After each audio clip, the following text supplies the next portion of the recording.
तो फाइनली हम आ चुके हैं, इकोनॉमिक्स की क्लास अपनी स्टार्ट कर रहे हैं। Before I start the class मैं आप लोगों के साथ एक बार सिलेबस को जो है थोड़ा समराइज कर देता हूं कि क्लास 12 में आप लोगों का इकोनॉमिक्स किस तरीके का होगा। The good news is statistics नहीं है, the bad news is macro economics है। मैक्रो इकोनॉमिक्स उतना भी टफ नहीं है, आप लोगों को इस साल मैथमेटिकली उतना ज़्यादा इन्वॉल्वमेंट नहीं रहेगा जैसा क्लास 11 में था। सीबीएसई के सिलेबस की बात कर रहा हूँ मैं, आईएससी में भी स्टैटिस्टिक्स 12 में नहीं है, सीबीएसई में भी क्लास 12 में स्टैटिस्टिक्स नहीं है। आपका जो कंप्लीट सिलेबस है मैक्रो ये क्लास 12 की इकोनॉमिक्स का, उसको अगर हम डिवाइड करें तो ये दो पार्ट में डिवाइड होता है। इनफैक्ट आपको दो बुक्स भी दी गई हैं संदीप गर्ग की। पहला जो आपका पार्ट बनता है वो होता है इंडियन इकोनॉमिक्स, और दूसरा जो पार्ट आपका बनता है वो होता है मैक्रो इकोनॉमिक्स। दो पार्ट है बेटा, इंडियन इकोनॉमिक्स और मैक्रो इकोनॉमिक्स। आपका जो पूरा पेपर होगा उसमें 40 मार्क्स कैरी करेगा इंडियन इको और 40 मार्क्स कैरी करेगा आपका मैक्रो इको। ठीक है, आप इंडियन इको में 8 चैप्टर्स ओवरऑल पढ़ोगे और मैक्रो इकोनॉमिक्स में जहां तक मेरे जहन में है कि आप लोगों को 10 से 12 चैप्टर्स पढ़ाए जाएंगे, 10 या 12 है वो चैप्टर्स आपको पढ़ाए जाएंगे। ये आपका मैक्रो इकोनॉमिक्स का सिलेबस थोड़ा सा वास्ट है in comparison to Indian economics. Indian economics को आप सिंपली एक बोल सकते हो कि थोड़ा हिस्ट्री टाइप का टॉपिक आप लोग का होने वाला है, थ्योरेटिकल टॉपिक होगा लेकिन कंसेप्ट बेस होगा।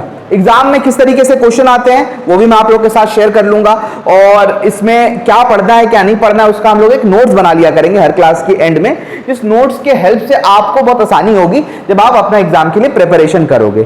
क्लास 12 में 11 की तरह नहीं होगा, क्लास 12 में आपका मैं बीच बीच में टेस्ट लूंगा और जो टेस्ट देने नहीं आएगा वो अपने पेरेंट्स से मेरी बात करवाएगा। ये बहुत इंपॉर्टेंट पर्सपेक्टिव है कि आपका पढ़ाई जो है वो मैटर ये नहीं करेगा पूरे साल भर कि मैं क्या पढ़ा रहा हूं, मैटर ये करेगा कि आप क्या पढ़ रहे हो।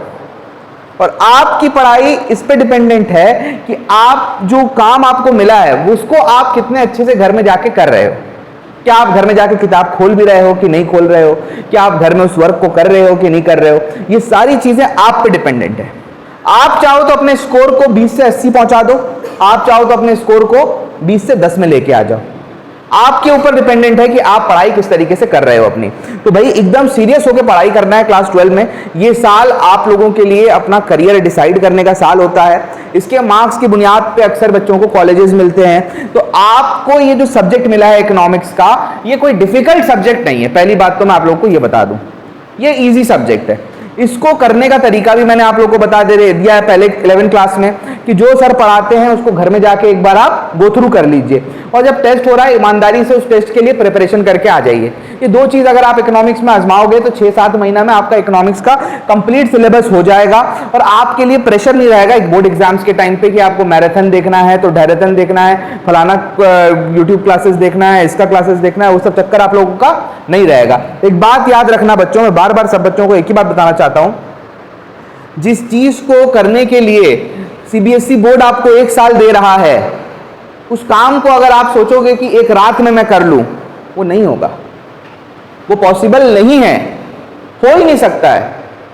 आप उसको सोच रहे हो कि मैं लास्ट मोमेंट में जाके मैराथन देख लूंगा, फलाना वाला फलाना इसका उसका क्लासेस हम लोग कर लेंगे। क्लासेस वो करवाएंगे, वो बढ़िया क्लासेस करवा रहे हैं, ये नहीं बोल रहे हैं कि वो क्लासेस खराब करवा रहे हैं, लेकिन आप नहीं कर पाओगे लास्ट मोमेंट में। आपको अगर पढ़ाई करनी है तो जेन्युइनली आपको थ्रू आउट द ईयर आपको पढ़ाई करनी पड़ेगी। इस तरह से नहीं, देखो आधे बच्चे नाटक करके एब्सेंट है आज। ये जो बच्चे जो एब्सेंट है ना आज की क्लास में, याद रखना ये बच्चे वही बच्चे होंगे तो लास्ट में जाके रोएंगे। मैं आपको लिख के दे रहा हूं ये बात, ये मेरी रिकॉर्डेड बात है। आज की क्लास जो नागा करा है, फर्स्ट क्लास को जो नागा करा है, वो बच्चा याद रखना लास्ट मोमेंट में जाके परेशान हो जाएगा, बोलेगा सर मेरा कुछ कंप्लीट नहीं हुआ, हम क्या करें, हम कैसे करें, हम क्यों करें। मत कर, क्योंकि जब आपको मौका मिला है पढ़ाई करने का तब आप पढ़ाई नहीं कर रहे हो, और जब आपको नहीं करना है, जब आपको रेस्ट करना है, तब आप रात रात भर बैठ के जाग रहे हो। नहीं कब करना है पढ़ाई पता है ना, एग्जाम से पहले पढ़ाई नहीं करना है, एग्जाम से पहले रात आपको सोना है। बच्चा एग्जाम से पहली रात में मोबाइल लेके बैठा रहता है, वो बच्चा का मार्क्स कैसे आएगा। मैटर ये नहीं कर रहा है कि वो टीचर क्या पढ़ा रहा है, मैटर क्या करता है कि आप क्या सीख रहे हो। एक दिन में 1 साल का खाना खा सकते हो, तो एक दिन में आप 1 साल की पढ़ाई कैसे कर लोगे। आपको आधा घंटे का लेक्चर पूरा समझ में नहीं आता है और आप बोलते हो 5 घंटे में मैं पूरी किताब समझ जाऊंगा। जिन हो या कोई इनबिल्ट चिप लगा हुआ है? नहीं ना, कोई नैनो टेक्नोलॉजी फिटेड है क्या? और जो बच्चा लोग करता है ना वो तो और डब्बा है, जो लास्ट मोमेंट का इंतजार करता है वो तो मतलब डब्बा है एकदम, वो तभी जाके लास्ट मोमेंट तक पहुंचता है। ये रियलिटी बता रहा हूं मैं आप लोगों को। आज बाद में जाके मैं ये बात नहीं बोलूंगा वो बच्चा को, लेकिन आज मैं उस बच्चे को ये बात बोल रहा हूं कि आप वो बच्चा मत बनना कि जो लास्ट मोमेंट में जाके पूछता रहे, सर इंपॉर्टेंट क्या है, सर ये पढ़ना है, सर वो पढ़ना है, सर इधर पढ़ना है या उधर पढ़ना है। वो चक्कर में मत रहना, आपको सब पढ़ के जाना है। I am preparing you for 100 marks, मैं आपको 50-60 मार्क्स के लिए प्रिपेयर नहीं करवा रहा हूं। तो आप बच्चा मेरे से पूछता है ना कि सर इंपॉर्टेंट बताइए, बेटा मेरे को सब पता है क्या इंपॉर्टेंट है, मगर मैं क्यों बताऊं? क्योंकि जब मैं सब पढ़ाया हूं तो मैं तुम्हें इंपॉर्टेंट क्यों बताऊं? तू सब पढ़ के जाना, तेरा मैं 100 में 100 के लिए प्रिपेयर करवा रहा हूं और तू बोलता है मेरे को 60 मार्क्स कैसे भी दिला दीजिए। 60 मार्क्स वाला भी चक्कर आएगा जब आप खत्म हो जाओगे लास्ट मोमेंट में ना, जब आप मरा मुर्दा रहोगे, जिंदा नहीं रहोगे, तब जाके आपको 60 मार्क्स के लिए बता दिया जाएगा। फिर तुम लोग मेरा तारीफ करोगे, सर ना इंपॉर्टेंट क्वेश्चन बताया, वो एग्जाम में फंस गया। भाई 11-12 साल से पढ़ा रहा हूं, 11-12 साल से मैं पढ़ा रहा हूं, मेरे से भी पुराने टीचर्स पढ़ा रहे हैं, हमें पता है कुछ बेसिक क्वेश्चन है वो एग्जाम में आएंगे ही आएंगे। लेकिन ये मतलब नहीं कि वो हमने ट्यूशन में नहीं पढ़ाया है, वो हम ट्यूशन में पढ़ा दिए हैं आपको। आप पूरा पढ़ के जाओगे तो आपको जरूरत ही नहीं पड़ेगी इंपॉर्टेंट क्या है इंपॉर्टेंट क्या नहीं है। आप सब पढ़ के जाओ, सब करके जाओ। सब पढ़ के कब जा सकते हो? अगर आप शुरू से पढ़ रहे हो तो। अगर आप लास्ट मोमेंट का अपने दिमाग में बैठा लिए हो कि अपने को तो, मेरा क्या है, हम लोग थोड़ा जाएंगे क्लास तो नॉर्मली चिल मार के कर लेंगे, उसके बाद लास्ट मोमेंट में तो पढ़ाई हो ही जाता है, एग्जाम से पहले तो हम लोग पढ़ ही लेते हैं। वैसा अगर पढ़ाई करना है तो भाई आपने गलत सोर्स पकड़ लिया है। मैं जब से पढ़ा रहा हूं ना, मैं बच्चों को यही बात बताते जा रहा हूं कि मैं आपको 60 मार्क्स के लिए नहीं पढ़ा रहा हूं, मैं आपको 100 मार्क्स के लिए पढ़ा रहा हूं। और मैं हर एक चीज पढ़ाऊंगा, मैं आपको छोटा करके नहीं पढ़ाऊंगा, आपको मैं सब चीज पूरा किताब पढ़ाऊंगा, आपको खोल के पढ़ा रहा हूं। और आपको सब पढ़ना है, एक एक चीज पढ़नी है आपको। This will not come in examination, this will not come in examination, ये नहीं है। Everything can come in examination, anything can come in examination. कुछ भी आ सकता है एग्जाम में, आपसे कुछ भी पूछा जा सकता है। तो आप सबके लिए तैयार रहो। 100 के लिए कोशिश करोगे तो कहीं जाके 90-80 में अटकोगे। उम्मीद ही आपकी 60 की रहेगी तो 40-35 से ज्यादा क्या आएगा आपको? आप अपना एम बैठा लीजिए। बच्चों को 100 में 100 भी आता है, इको में, अकाउंट्स में, दोनों में आता है। ठीक है, ऐसा नहीं है कि हम ऑल इंडिया लेवल का बता रहे हैं, हम अपने बच्चों का बता रहे हैं। बच्चों ने 100 भी स्कोर किया है, बच्चों ने 99, 98, 97, 95 प्लस तो भरे हुए बच्चे हैं। इंस्टाग्राम में जाके खोल के देख लीजिए, सारा मिल जाएगा आप लोग को। तुम लोग का ही फोटो लग जाएगा, अगर तुम लोग 80 स्कोर कर लोगे तो उसका फोटो लग जाएगा। तो इतना उम्मीद रखिए कि हर बच्चा 80 तो स्कोर कर ही सकता है, डब्बा से डब्बा बच्चा भी। आप अपने आप को एकदम वाहियात गरीब बच्चा मानते हो पढ़ाई में, तब भी आप इकोनॉमिक्स में 80 स्कोर कर सकते हो। ईमानदारी से बात माननी है। टीचर जो वर्क दे रहा है घर जाके करना है। हम जो वर्क देंगे वो वर्क आपका आधा घंटे का काम होगा घर में। नेशनल इनकम जब कराएंगे तो हो सकता है उस टाइम में 2 घंटे का काम हो या 3 घंटे का काम हो, लेकिन बाकी मैक्सिमम चैप्टर्स में आपको आधा घंटा ईमानदारी से ट्यूशन के बाद बुक खोल लेना है, या क्लास से पहले आधा घंटा के लिए आपको नोट्स को एक बार रिवाइज कर लेना है कि सर ने क्या पढ़ाया है। ठीक है, तो इस चीज को अगर आप मानते हुए चलते हो, हम गारंटी दे रहे हैं बच्चा तेरे को आराम से तुम लोग जो है 90 प्लस स्कोर करेगा आराम से। खाली मेरी बात को मानते हुए चलो। अब तुम पढ़ाई नहीं करोगे तो हम तो भाई, मेरे पास क्या दुनिया में किसी के पास भी कोई ऐसा घूट नहीं है कि वो आपको बैठा के पिला दे। जब मैं इजी टॉपिक पढ़ाऊंगा ना, तुम लोग को लगेगा टीचर बहुत अच्छा है। जब मैं डिफिकल्ट टॉपिक पढ़ाऊंगा ना, टीचर को लगेगा, स्टूडेंट को लगेगा टीचर बहुत बुरा है। कारण टीचर में नहीं है, प्रॉब्लम टीचर में नहीं है, प्रॉब्लम खुद में है कि हम मजा लेना चाह रहे हैं पढ़ाई के साथ। मजा लो, लेकिन उसको समझो। पढ़ाई नहीं समझोगे ना, बाद में जाके बहुत प्रॉब्लम हो जाएगा। मैं तुम लोग को अभी भी बता रहा हूँ कि कोई डिफिकल्ट टॉपिक है ही नहीं इकोनॉमिक्स। अकाउंट्स में तो फिर भी एफर्ट्स लगता है, प्रैक्टिस नहीं करोगे तो कुछ स्कोर नहीं कर पाओगे।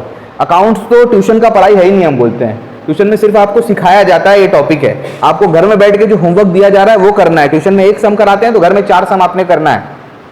लेकिन इकोनॉमिक्स जो ट्यूशन में पढ़ा रहे हैं ना, इनफ है। खाली जाके 15 मिनट का आप लोग एक रिवीजन गो थ्रू कर लेना है आप लोग को। ये चीज आपको ध्यान रखना है। समझ में आई बात मेरी? चलिए, तो अब आते हैं हम सिलेबस की तरफ में। सिलेबस 40 मार्क्स इंडियन इको का है, 40 मार्क्स मैक्रो इकोनॉमिक्स का है। ये हमने बताया कि ये थ्योरेटिकल टॉपिक है और ये क्या है आपका थोड़ा कंसेप्ट बेस है। जैसे आपने माइक्रो इकोनॉमिक्स पढ़ा था ना क्लास 11 में उसी के तरह का टॉपिक है, एग्जाम्पल लेके आपको मैक्रो लेवल की जो प्रॉब्लम्स है उनके साथ हम लोग इसमें बातचीत करेंगे, जैसे नेशनल इनकम हुआ, एम्प्लॉयमेंट लेवल हुआ, ये सब चीजों के बारे में जो डिस्कशन है हमारा होगा मैक्रो इकोनॉमिक्स में। समझ में आई बात? पहले मैं स्टार्ट कर दे रहा हूं इंडियन इकोनॉमिक्स को। इंडियन इकोनॉमिक्स के होगा तो हम 2-3 चैप्टर्स पहले कंप्लीट करेंगे, उसके बाद हम मैक्रो इकोनॉमिक्स में मूव करेंगे। तो आज जो हमारी क्लास स्टार्ट होने वाली है विद आपका इंडियन इकोनॉमिक्स। इंडियन इकोनॉमिक्स को अगर हम सिलेबस वाइज अगर क्लासिफाई करें तो इसको बेसिकली आप 3 यूनिट्स में क्लासिफाई कर सकते हो। पहला यूनिट इसमें आता है यूनिट नंबर 1, जिसमें आप पढ़ोगे क्या?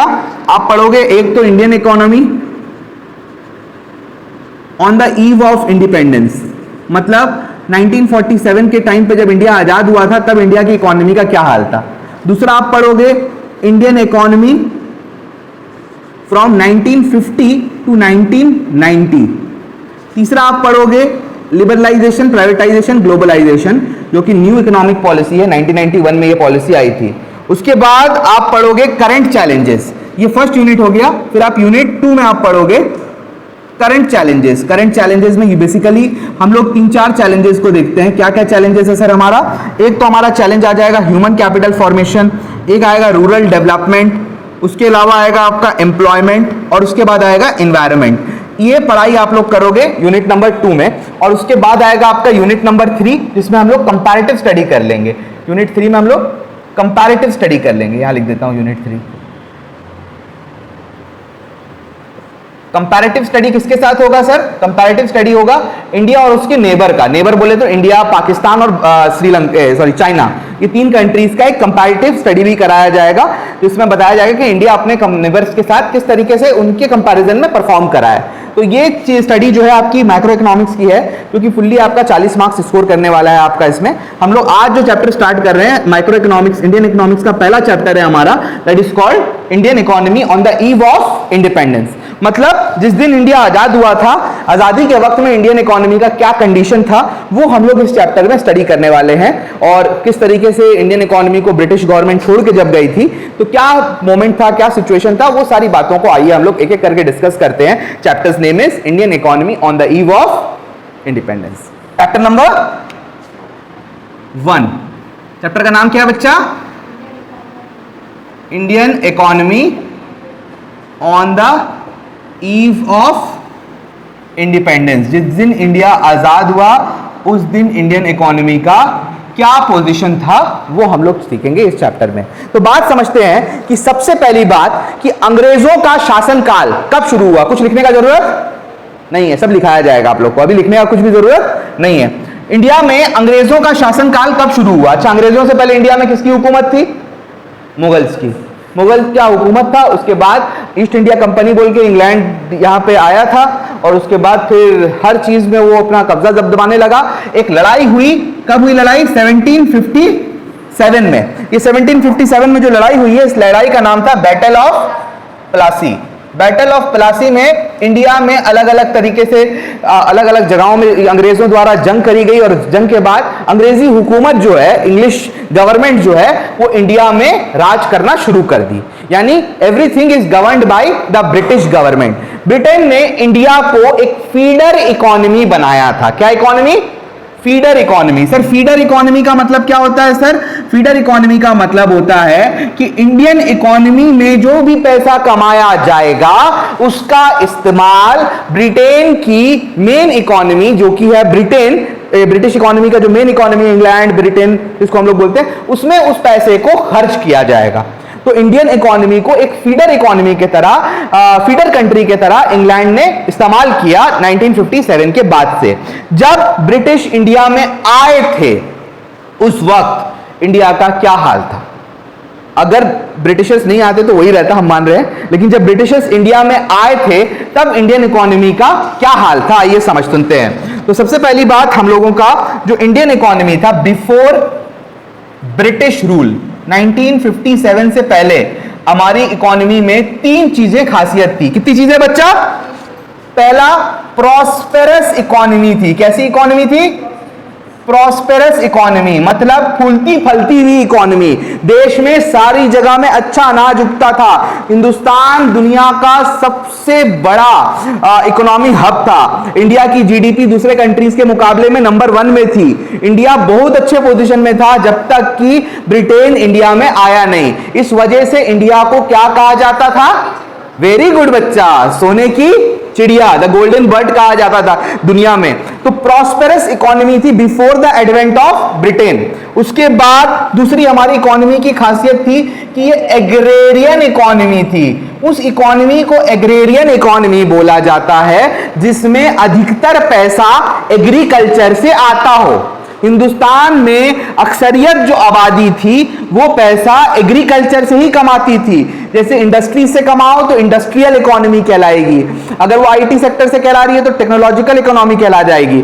इंडियन इकोनॉमी में अक्सरियत पैसा एग्रीकल्चर से आता था, देश का अधिकतर आदमी एग्रीकल्चर में डिपेंडेंट था। इस वजह से इसको एग्रेरियन इकोनॉमी भी कहा जाता है। नंबर्स में बोले तो 2/3 population was dependent on agriculture.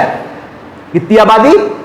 2/3, मतलब हर 3 में से 2 आदमी जो है एग्रीकल्चर पे अपना लाइवलीहुड अर्न कर रहे थे। तीसरा चीज, इंडिया का हैंडीक्राफ्ट बहुत मशहूर था, well known handicraft. World level में हमारा एक कपड़ा होता था जिसको हम बोलते थे मसलिन। क्या बोलते थे? मसलिन। भाई हमारा मसलिन चौक की बात नहीं कर रहा हूं मैं, मसलिन ढाका का फेमस कॉटन था। उसका अगर आप कभी भी एआई वीडियोस वगैरह देखोगे तो आपको दिखाएगा कि उसकी खेती होती थी बंगाल में क्योंकि यहाँ की जो जमीन थी ना हमारी वो बहुत ज्यादा फर्टाइल नहीं, बहुत ज्यादा इसमें पानी बहुत ज्यादा है, नमी बहुत ज्यादा है। It is very humid soil हमारे यहाँ की। तो उस वजह से क्या होता था कि वो कॉटन यहाँ पे उगता था और वो इतना सॉफ्ट होता था कि उसको बताते हैं कि सूरज निकलने से, पूरा सूर्योदय होने से पहले उसको बुनाई वगैरह कर लिया जाता था। गर्मी में वो खराब ना हो तो लोग जो है उसको बोट्स में, नदी के बीच में बोट्स लेके जाके वहां पे तराशते थे, वहां पे उसकी बुनाई करते थे ताकि वो धूप से जो है खराब ना हो जाए। और मलमल से बना हुआ ये जो मसलिन कपड़ा होता था, मलमल इसका टॉप क्वालिटी होता था, जिसको बदन में अगर डाल दो तो बदन में ऐसा समा जाता था कि लोगों को लगता ही नहीं था कि वो कुछ पहना है। मतलब ऐसा नहीं है कि आर पार दिखाई देता था, कपड़ा तो होता था लेकिन वो कपड़ा इतना पतला होता था कि एकदम समझ में नहीं आता था कि बदन में कुछ चीज बैठी हुई है। अभी हम आज कपड़ा पहनते हैं ना, मोटे मोटे कपड़े, स्वेट टान ले रहा है, अजीब लग रहा है, क्योंकि हमारा बंगाल का वेदर वेरी ह्यूमिड वेदर है, बहुत ज्यादा ह्यूमिड वेदर है यहाँ का। तो वहां के लिए ये कपड़ा बहुत मस्त होता था। इनफैक्ट कुछ लोग तो ये भी बताते हैं कि एक लंबी सी थान जो होती थी मसलिन कपड़े की, वो एक अंगूठी के बीच में से पूरा कपड़ा पार हो जाता था उसका। मतलब वो श्रिंक होके इतना कम हो जाता था कि एक अंगूठी के रिंग के बीच में से, उसके स्पेस में से वो पार हो जाया करता था। ये जो हमारा जो कपड़ा था मसलिन, इस कपड़े को भी ब्रिटिशर्स ने खत्म करवा दिया अपने फायदे के लिए। क्या फायदा था वो बाद में बताऊंगा मैं, चैप्टर के आखिर में आप सीखोगे कि फायदे क्या थे इसके। मैंने क्या बताया कि हमारी कंट्री को फीडर कंट्री बनाया था, हमारी कंट्री उगाती थी और अंग्रेज जो है उससे कंजम्पशन करते थे। तो अपने फायदे के लिए उन्होंने ये सारी चीजों को खत्म कर दिया। ब्रिटिश रूल में हमारे देश में सबसे बड़ी जो प्रॉब्लम आई वो आई डी इंडस्ट्रियलाइजेशन। क्या आया? Deindustrialisation. हमारे देश से इंडस्ट्रीज को खत्म कर दिया गया। यूजुअली हैंडीक्राफ्ट इंडस्ट्री थी, उन हैंडीक्राफ्ट इंडस्ट्री को ब्रिटिशर्स पूरा खत्म कर दिए थे। कारण क्या था? कारण सुन लो, 2 कारण थे। पहला कारण, रॉ मटेरियल चाहिए था उनको। अब अगर इस देश के लोग ही रॉ मटेरियल इस्तेमाल कर लेंगे तो अंग्रेजों को रॉ मटेरियल कहां से मिलेगा?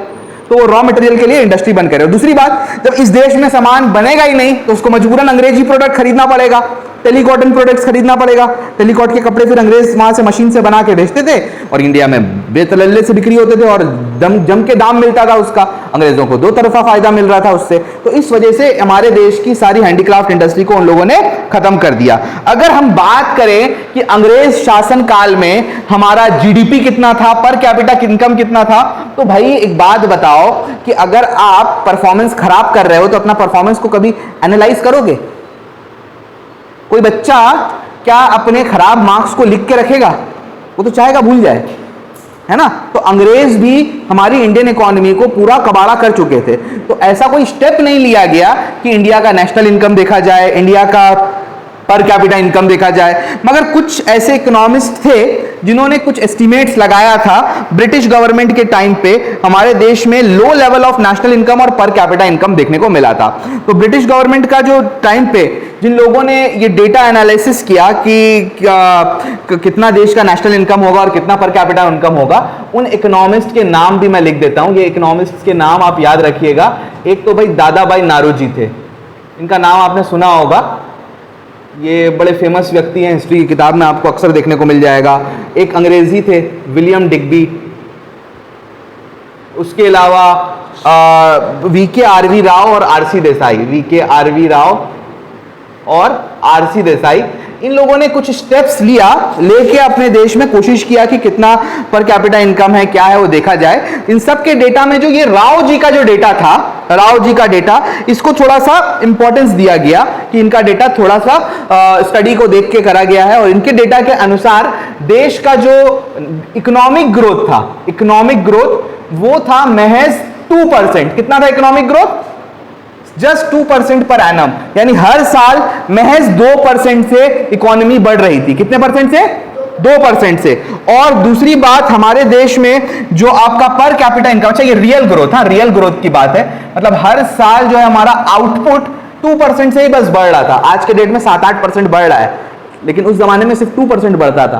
तो दूसरी बात ये थी, अगर पर कैपिटा इनकम की बात करें तो वो महज 0.5% एनम के हिसाब से ग्रो कर रहा था। मतलब डेटा अगर आप देखोगे तो डेटा हमारा ये बताता है कि इकोनॉमी में ग्रोथ था ही नहीं, इकोनॉमी में ग्रोथ था ही नहीं। अब ये जो कारण है, इससे अब हम लोग को क्या मिलने मिला? इससे हम लोग को ये देखने को मिला कि इंडियन इकोनॉमी, सबसे पहली बात तो रूरल कैरेक्टर की रह गई। ब्रिटिश गवर्नमेंट के टाइम पे कैसे रह गई? रूरल गवर्नमेंट, रूरल इकोनॉमी रह गई। Characteristics of Indian economy during British rule. British rule में हमारी इकोनॉमी का क्या हाल था? वो क्या था बेटा? ये था ब्रिटिश गवर्नमेंट से पहले क्या हाल था, ब्रिटिश गवर्नमेंट के दौरान हमारा क्या हाल था। तो पहला हाल तो ये था कि हमारी इकोनॉमी रूरल इकोनॉमी बन गई थी, यानी ज्यादातर लोग कहां रह रहे थे? गांव में। आज भी रूरल एरिया में ज्यादातर लोग रहते हैं, 60% लोग रहते हैं, उस जमाने में और ज्यादा था। उसके अलावा आपका एग्रीकल्चर पे डिपेंडेंसी जो था, एग्रीकल्चर डिपेंडेंसी, ये बढ़ के आपका हो गया था 85%, यानी 85% लोग अपना पैसा डायरेक्टली या इनडायरेक्टली एग्रीकल्चर से ही कमा रहे थे। और तीसरा पॉइंट ये था कि इतना ज्यादा पॉपुलेशन एग्रीकल्चर में इन्वॉल्व होने के बाद भी, मतलब हर 20 में से 17 लोग एग्रीकल्चर कर रहे हैं। 20 में से कितने लोग?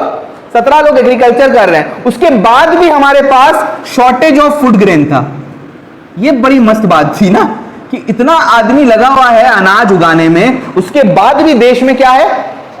शॉर्टेज ऑफ फूड ग्रेन्स है। तो ये हमारी इकोनॉमी का हाल था, ये हमारी इकोनॉमी का हाल था। इस सिचुएशन को हम बोलते हैं स्टैग्नेशन। क्या बोलते हैं? स्टैग्नेशन। स्टैग्नेशन का मतलब होता है जब आपकी इकोनॉमी एक पोजीशन पे स्थिर हो जाए, आगे बढ़े ही नहीं। एक बच्चा है, हर एग्जाम में जो है वो 100 में 35-40 लेके आ रहा है, 35-40, 35-40, 35-40, वही उसका मार्क्स है। उसको बोलेंगे स्टैग्नेंट हो गया है। वो क्या हो गया है? वो ग्रो कर ही रहा नहीं है। इंडियन इकोनॉमी भी स्टैग्नेशन के कगार पे पहुंच गई थी। हमारी इकोनॉमी में भी कोई ग्रोथ देखने को नहीं मिल रहा था। अब क्यों नहीं मिल रहा था, इसके कारण को आइए हम लोग सुनते हैं एक एक करके कि किन वजहों से हमारी इकोनॉमी में जो है स्टैग्नेशन को देखने को मिला था। यहां तक बातें समझ में आई कि नहीं आई? बताइए, कोई डाउट है तो पूछो यहां तक का। हमने आपको बताया कि हमारी इंडियन इकोनॉमी क्या हो गई थी? स्टैग्नेंट हो गई थी। अब इसके पीछे कारण क्या था? इसके पीछे एग्रीकल्चर का कारण क्या था? एग्रीकल्चर क्यों स्टैग्नेंट रह गया था? क्यों हमारे देश में जो एग्रीकल्चर है वो इतना पिछड़ा हुआ रह गया था? 85% लोग इन्वॉल्व होने के बावजूद भी इंडिया में फूड का शॉर्टेज हो रहा था। इंडिया में जो है आपका पूरी इकोनॉमी रूरल इकोनॉमी बन गई थी। इसके पीछे कारण क्या था? सबसे पहला इसका जो कारण बनता था वो था बेटा लैंड सेटलमेंट सिस्टम। क्या है पहला कारण? Land settlement system. Land settlement system में एक सिस्टम फॉलो किया जाता था ब्रिटिशर्स के टाइम पे, जिसका नाम था जमींदारी सिस्टम। क्या नाम था सिस्टम का? जमींदारी सिस्टम। ये जो जमींदारी सिस्टम है इसको 1793 में ब्रिटिशर गवर्नर लॉर्ड कॉर्नवालिस ने चालू किया था। ये सिस्टम क्या था पहले ये समझिए। ये सिस्टम के अनुसार ब्रिटिश गवर्नमेंट इंडिया भर में अपने बहुत सारे जमींदार को अपॉइंट करेगी। ये जमींदार जो होंगे इनके पास एक बहुत बड़ा एरिया फार्म लैंड इनको दिया जाएगा। ये कितना बड़ा एरिया हो सकता है सर? ये आपका एक शहर के बराबर भी हो सकता है, कई गांव के बराबर भी हो सकता है। इतना बड़ा एरिया इनको दिया जाएगा। अब ये जमींदार क्या करेंगे? इस जमीन का टुकड़ा करेंगे, टुकड़ा करके ये किसानों को देंगे। किसको देंगे? किसानों को देंगे। किसान इस जमीन का छोटे छोटे टुकड़े में अनाज उगाएंगे। अनाज उगाने के बाद इस अनाज का एक पोर्शन ये जमींदार को देंगे, जिसे कहा जाएगा टैक्स। और उसके लिए वर्ड यूज किया गया था लगान। क्या वर्ड यूज किया गया था? लगान। ये अपने कल्टीवेटेड क्रॉप का एक शेयर जो है जमींदार को देंगे। जमींदार जो है ये शेयर ब्रिटिश गवर्नमेंट को प्रीपे करेगा। समझ में आई बात? अब प्रॉब्लम क्या था सर? प्रॉब्लम ये था, ये जो थे ना जमींदार, ये हैं बड़े बदमाश। इनको बड़ा बदमाश बताया गया। क्यों बताया गया सर? ब्रिटिश गवर्नमेंट जितना रेट इनको चार्ज करने बोलती थी उसका मल्टीपल टाइम्स ये अपने किसानों से चार्ज करते थे, जिसकी वजह से क्या होता था, किसानों का मन बिना चाहे एक्सप्लॉइटेशन कर सकते थे वो।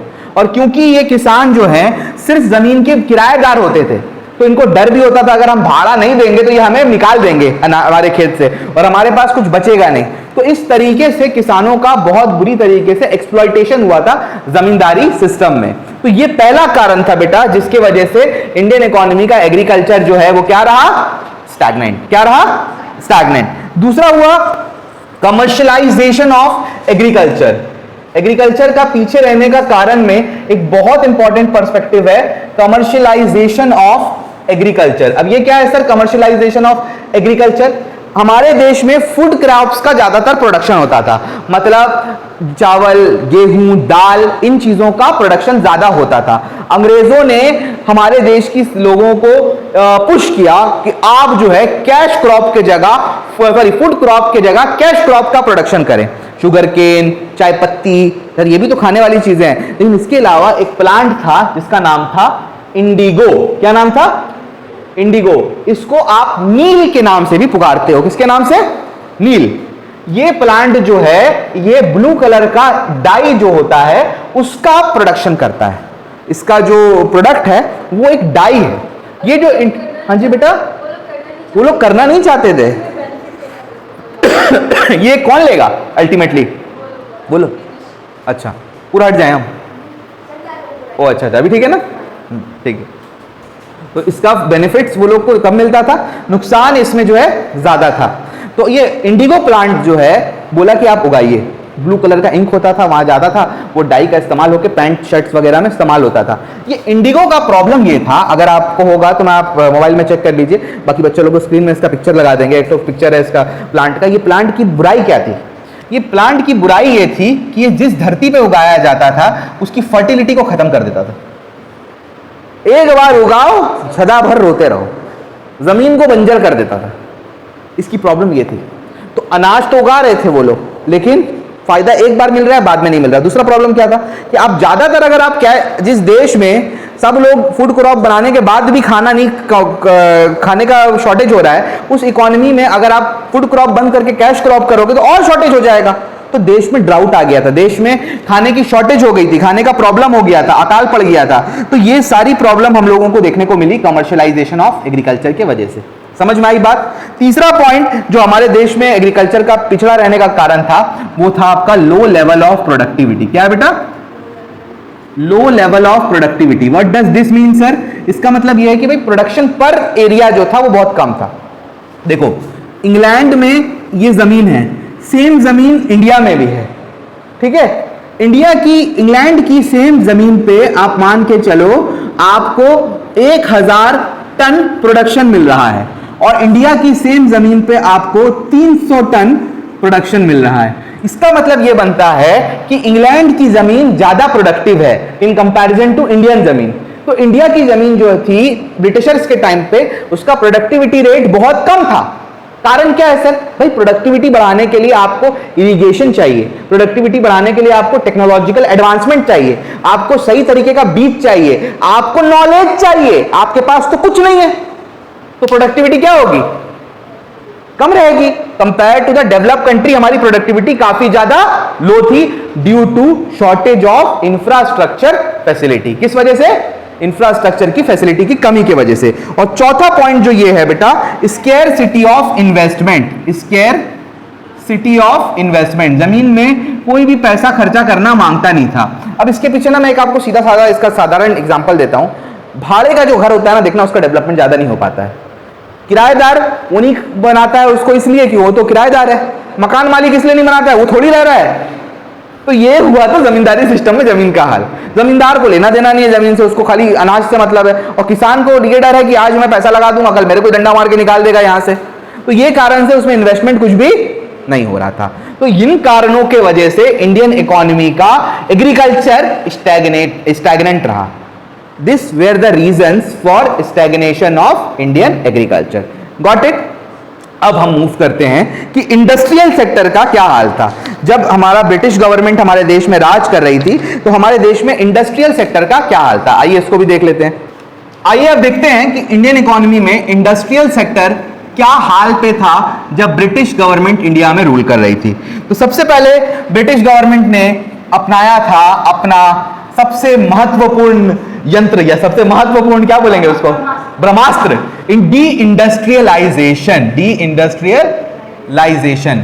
हमारे देश में जितने भी हैंडीक्राफ्ट थे उसको खत्म कर दिया गया। डिक्लाइन ऑफ हैंडीक्राफ्ट, आहिस्ते आहिस्ते करके उसमें बहुत सारी क्या बोलते हैं बाधाएं लाके एक एक करके इंडियन हैंडीक्राफ्ट को पूरे तरीके से नस्तनाबूद कर दिया गया। समझ में आई बात? दूसरा चीज जो हम लोग को देखने को मिला कि एडवर्स इफेक्ट क्या हम लोग को देखने को मिला डी इंडस्ट्रियलाइजेशन का, वो भी हम लोग सुनते हैं। एडवर्स इफेक्ट, इसका दो एडवर्स इफेक्ट हम लोग को देखने को मिला। क्या एडवर्स इफेक्ट देखने को मिला सर? पहला एडवर्स इफेक्ट हम लोग को देखने को मिला है इसका कि हाई लेवल ऑफ अनएम्प्लॉयमेंट हो गया। भाई जिनका रोजगार चला जाएगा, आप हैंडीक्राफ्ट को खत्म कर दोगे तो जो लोग हैंडीक्राफ्ट से पैसा कमा रहे थे उनकी नौकरी क्या होगी? चली गई, वो बेरोजगार हो गए। आप एक मसलिन कपड़ा बनाने वाले का रोजगार छीन लिए हो तो अल्टीमेटली उसका क्या हुआ? वो बेरोजगार हो गया। यही चीज यहां पे बताई जा रही है। दूसरा पॉइंट हम लोग को देखने को मिला, इंपोर्ट ऑफ फिनिश गुड्स। आपके देश में अगर सामान नहीं बनेगा तो मजबूरन आपको दूसरे देश से सामान मंगवाना पड़ेगा, और वो दूसरा देश कोई और देश नहीं बल्कि इंग्लैंड था, यानी ब्रिटेन था। ब्रिटेन से ही हम लोगों को सामान मंगवाना पड़ता था। तो हम अल्टीमेटली अपने देश के इंडस्ट्रीज को खत्म करवा दिए थे और वहां से बना बनाया सामान हम खरीद रहे थे। तीसरा प्रॉब्लम क्या है सर? तीसरा प्रॉब्लम था lack of capital goods industry. इसका मतलब क्या है? इसका मतलब है कि जो इंडस्ट्री मशीन बनाती है उस इंडस्ट्री की तादाद इंडिया में नेग्लिजिबल थी। इंडिया में मशीन बनाने वाली इंडस्ट्रीज थी नहीं। अगर आपके देश में मशीन बनाने वाली इंडस्ट्रीज नहीं होंगी तो आपको मजबूरन मशीन इंपोर्ट करानी पड़ेंगी, और अगर आप इंपोर्ट पे डिपेंडेंट हो गए तो आपके देश में ग्रोथ उतने तरीके से होगा नहीं। आपका पैसा जाता रहेगा आए दिन बड़े बड़े प्रोजेक्ट्स को मंगवाने के लिए, और इतनी देश की हालत अच्छी थी नहीं। अच्छी हालत होगी भी तो ब्रिटेन चाहता नहीं था कि हमारे देश में उतना अच्छा डेवलपमेंट या ग्रोथ देखने को मिले। उसके अलावा हमारा जो इंडस्ट्रियल सेक्टर का कंट्रीब्यूशन था वो भी बहुत ही कम था, लो लेवल ऑफ कंट्रीब्यूशन। मतलब आज के डेट में अगर हम बात करें तो करीब करीब 30-35% इंडस्ट्रियल सेक्टर से पैसा आता है। उस जमाने में मेरे ख्याल से हार्डली टू डिजिट परसेंटेज जो है आप लोगों को देखने को मिलता होगा कि इंडस्ट्रियल सेक्टर से पैसा आता हुआ, यानी इंडस्ट्रियल कंट्रीब्यूशन जीडीपी में महज नाम का था। उसके अलावा जो पब्लिक सेक्टर का रोल है वो काफी कम था, limited role of public sector. Public sector का रोल काफी ज्यादा कम देखने को मिला है ब्रिटिशर्स गवर्नमेंट के टाइम पे, सिवाय चुनिंदा जगह में ही ब्रिटिश मौजूद था। यानी कि एक आपका हो गया रेलवेज में था, कम्युनिकेशन में था, एक्सेट्रा। ऐसी छोटी मोटी 2-4 जगह थी जहां पे आपका, छोटी मोटी तो नहीं बड़ी थी लेकिन ज्यादा जगह नहीं थी, 2-4 जगह में ही रेलवे और कम्युनिकेशन और आपका इंडस्ट्रियल में ज्यादा कुछ तो हम लोग को देखने को मिला नहीं है। क्या बता देता हूं एक और चीज, पावर जनरेशन में था गवर्नमेंट, और कुछ और डिपार्टमेंटल अंडरटेकिंग्स में गवर्नमेंट सेक्टर इन्वॉल्व था। बाकी कहीं पे भी गवर्नमेंट का कोई भी सेक्टर मौजूद नहीं था इंडिया में, जिस वजह से मजबूरन हमारे देश के लोगों को ही कोशिश करनी पड़ती थी देश को आगे बढ़ाएं। लेकिन देश के लोग भी तो सीमित बंधे हुए थे, क्योंकि जो ब्रिटेन बोलेगा, जो गवर्नमेंट बोलेगी उसी तरीके से चला जाएगा। ये कुछ रीजंस थे जिसकी वजह से हमारा इंडस्ट्रियल सेक्टर भी जो था कोई बहुत बढ़िया कंट्रीब्यूटर नहीं था इंडियन इकोनॉमी के लिए।